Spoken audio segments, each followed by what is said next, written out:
On September the 10th, 2001, Michelle Shephard was in Toronto, reporting on a purse snatching for the Toronto Star. Seemed like an important story at the time. Next day, Michelle stood in Manhattan, September 11th, ground zero, breathing in dust from the fallen World Trade Center. She didn't know it then, but that moment was the beginning of a 10-year journey. A journey she's written about in a book called Decade of Fear. The horror of 9/11 created a new job description in Western journalism, national security reporter. And Michelle has been called one of the best. Her beat's taken her around the world, Yemen, Somalia, Pakistan, and more than 20 times to Guantanamo Bay. Now, along the way, she's met the perpetrators of violence, but Decade of Fear also tells the story of the victims of that violence, ordinary people caught up in the wars and political conflicts. It also poses some tough questions. We're safer now, but at what cost to the world? Have security policies meant to make life a little better actually made life more vulnerable? And given all the money spent and lives lost in the war on terror, is the West truly any better off? Please welcome Michelle Shephard. How are you? Hi. So nice to see you. See you. Come on. Thanks for coming on and doing the show. It's a hell of a book. Thank you. It's how you describe yourself, I've heard, and I like this. You're not a war reporter. You just talk about the ripples of the war. Right. Do you know that that's what you're doing before you do it, or is that, do you look at that in hindsight and go, oh, this is what I do? That's a good question. I don't know. I don't think we stop and think about how we do reporting enough, but I guess for me it's always been 9/11 was the starting point, and I've just sort of tried for 10 years to figure it out, and that's taken me around the world. People write books because they want something to say, so in your head, what were you trying to get across in this one? You know, I think that we made a lot of mistakes over the last 10 years. Who's we in the sentence? We. Probably the West, when we talk about the West.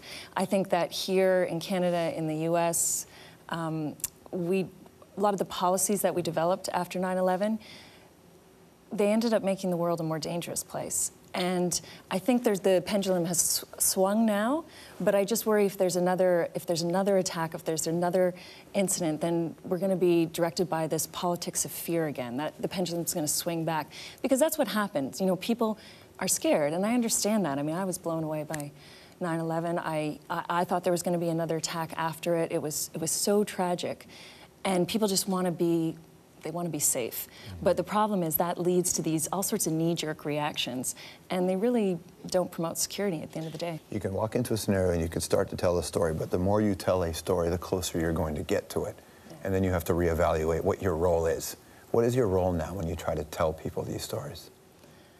I think I want to bring the parts of the world that I don't think people understand home to them. So I'm so lucky that at the Star they've given me this really long leash that I can travel the world. So people are not going to be able to go to Somalia. People are not going to be able to go to Yemen, parts of Pakistan, Guantanamo Bay way too many times. So what I try and do is you know, bring the people who are there, their stories, so that they're not just thought of as, you know, the other or a country that we don't understand. I try and bring that home. I guess that's sort of my goal. Well, can you do that and not get too close to a story? No, I mean, you get too close. I think this idea of pure objectivity in journalism, it just doesn't exist. I think you do your best to tell the story from all sides, but of course you get really close. Yeah, there's a lot of stories that I've come close to.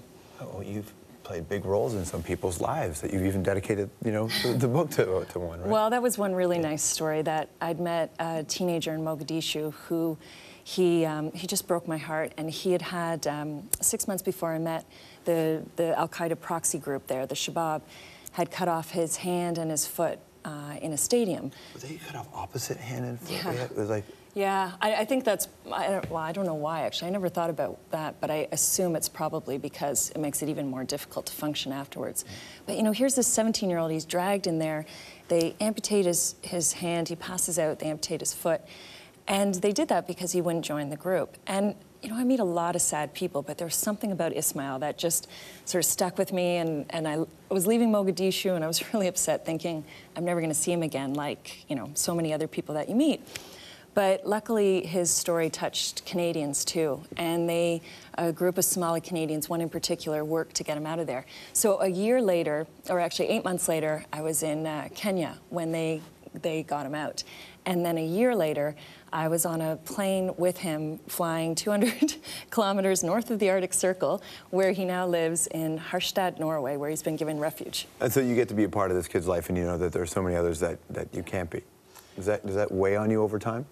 Yeah, it does. I mean, I think that was a really rare example where you actually get to see something that you've written have a positive result. I think, unfortunately, some of the times what gets really depressing is, you know, you put the stories out there and then you just feel that people don't care. You know, writing about the Somali famine, I was back there in Mogadishu in October, and we had some reaction, but we had a story a couple of weeks later about abandoned puppies, and we had, you know, 100 calls to the paper right away, and I think I had one call on that story. So, you know, you try not to let that get you down, but that's... Yeah, but it does. It does, sure, it does.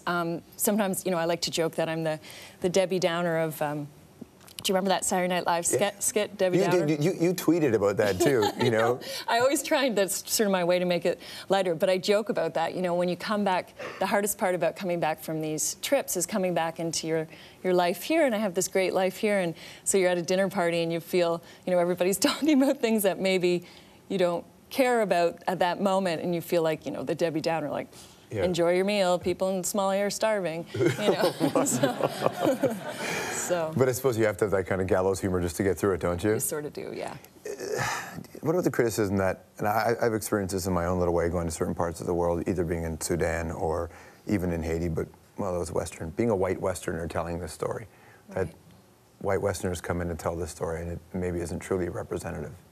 Yeah, no, it's a great point. And there is a certain amount of guilt about that, because I have this position where I'm in Toronto, but I basically parachute into regions, you sort of sometimes feel like a fraud, really. You're coming in, you're getting this glimpse, and you're going out. But I think, like any foreign correspondent, we rely entirely on people on the ground. We call them fixers. And it's usually a local journalist or someone that you hire there that helps you not only with your safety, translation, and practical matters, but they help give you context to the region. And I rely heavily on those people. And, you know, they're really the ones telling the stories through us. And I think that's, you know, it's unfortunate sometimes because really some of these local journalists are you can't even put us in the same category, because what they're doing is really the amazing, brave work that they're staying there. And then when we come, they help, but you know what, we get to go home. Do you think that people here have a full understanding of what's going on over there? I don't think people do, because I think it's evolving. It changes so quickly. And the difference, which I think goes back to what we were talking about at the beginning, about how some of the policies made the world maybe a bit more of a dangerous place, is that it was very centralized on 9/11. You know, when we talked about Al-Qaeda, we were talking about, you know, the guys in the caves in Afghanistan. And now we're talking about these different franchise groups that are all over the world. Just, you know, last couple of weeks, Nigeria has kind of exploded. So I think, you know, the way that we have to look at it is not necessarily a terrorism problem, but an overall security problem. And, you know, what people always talk about, nation building, and looking at it from a ground-up level. Let's look at the roots of this, why this has happened, and try and rectify that. Decade of Fear. You need to read it. Michelle Shephard, thank you very much. Thank you. Great to see you. We'll be right back.